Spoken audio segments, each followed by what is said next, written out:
mois de juin aura marqué la fin de 3 des 4 disciplines du circuit Grand Régional 2013. C'est en effet sur le terrain de la société hippique lyonnaise qu'aura eu lieu la dernière étape du circuit Hunter Pad.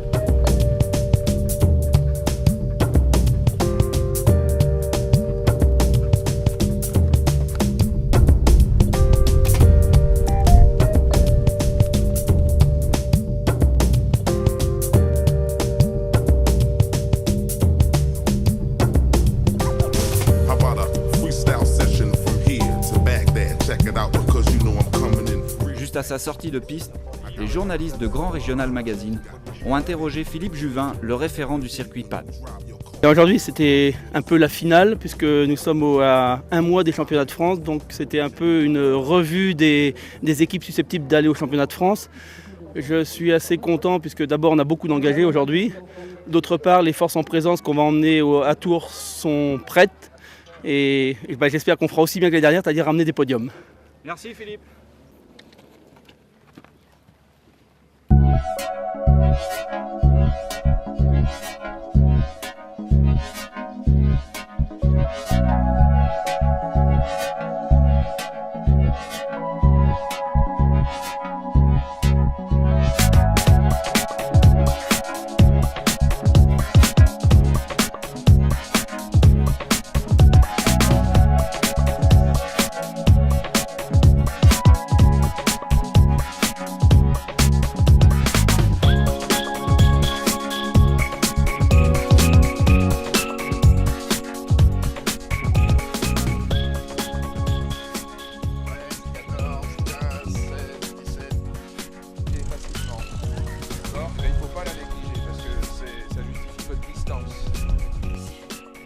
Le mythique terrain du CSIO de La Baule accueillait quant à lui, pour la première fois, une étape du saut d'obstacle Vendée Box.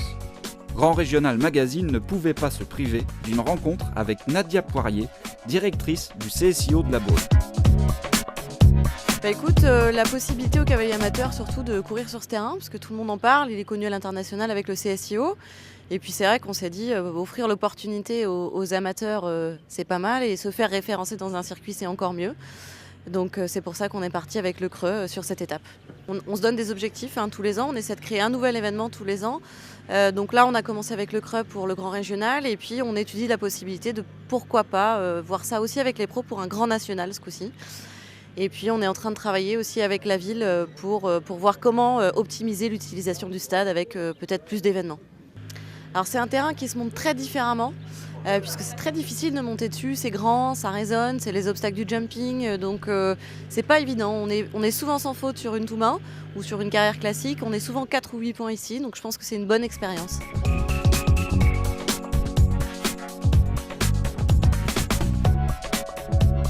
Je vais y arriver.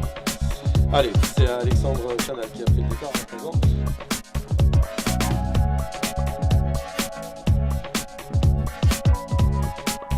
Alors que la Baule les Grands Parcs clôturait le circuit de dressage Cheval Shop, c'est à La Roche-sur-Yon que se terminait le saut d'obstacle, avec une victoire sans surprise du team Sélénide, le fief Cheval Shop en élite et de l'élevage de la Lande en amateur 1.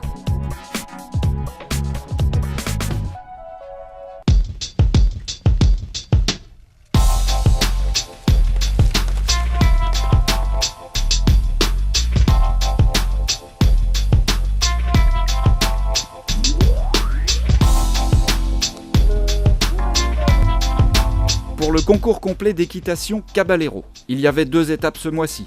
Mais c'est à Vernoual que nous avons eu l'opportunité de rencontrer Nicolas Touzin. Le double champion d'Europe, médaillé olympique, nous donne son sentiment sur le circuit Grand Régional. Ça oblige les cavaliers à courir par équipe, c'est étalé sur la saison, donc ça donne un objectif à l'année. Donc quand il y a des objectifs comme ça sur du assez long terme, ça permet de faire des programmes, de créer une équipe, d'avoir un partenaire, et ça crée un élan et une motivation supplémentaire. Je pense que c'est vraiment un principe aussi de formation, le fait de courir à deux, d'avoir un programme établi sur une saison complète par rapport à son cheval. Nous on fonctionne comme ça à plus haut niveau, on se donne un objectif en fin de saison et puis on fait un compte à rebours à l'envers, on se dit on va faire telle épreuve pour arriver pour arriver à un objectif à la fin de l'année. Et là, c'est un petit peu pareil, ils ont un classement général sur la saison. Ça permet vraiment de structurer son programme par rapport à son cheval et par rapport à son coéquipier aussi, donc c'est vraiment intéressant. Plus il y a de choses nouvelles qui se mettent en place comme ça, plus ça permet de booster la discipline et qu'on en parle et que les gens aient un intérêt à faire du concours complet.